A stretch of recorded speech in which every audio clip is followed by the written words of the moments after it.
সেদ্ধ ডিমের মেয়োনিজটা আজকে আমি বানিয়েই ফেললাম। তো বানানোর জন্য আমার লাগছে 2টা সিদ্ধ ডিম, 1 চা চামচ রসুন, 1 চা চামচ গোলমরিচ এবং একটা আস্ত মাঝারি সাইজের লেবু থেকে একটা স্লাইড নিয়েছি এবং ব্লেন্ডারের মধ্যে ডিম, গোলমরিচ এবং লেবুর রসটা দিয়ে দিয়েছি। ভিনেগার দিচ্ছি 3 চা চামচের মতো। এখানে লেবু এবং ভিনেগার ব্যবহার করেছি ডিমের গন্ধটা স্কিপ করার জন্য।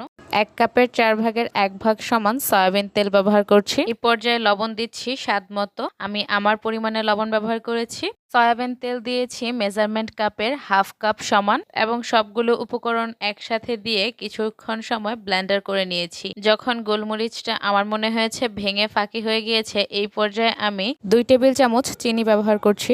দিয়ে আরও কিছুক্ষণ সময় ব্লেন্ডার করে নামিয়ে নিচ্ছি।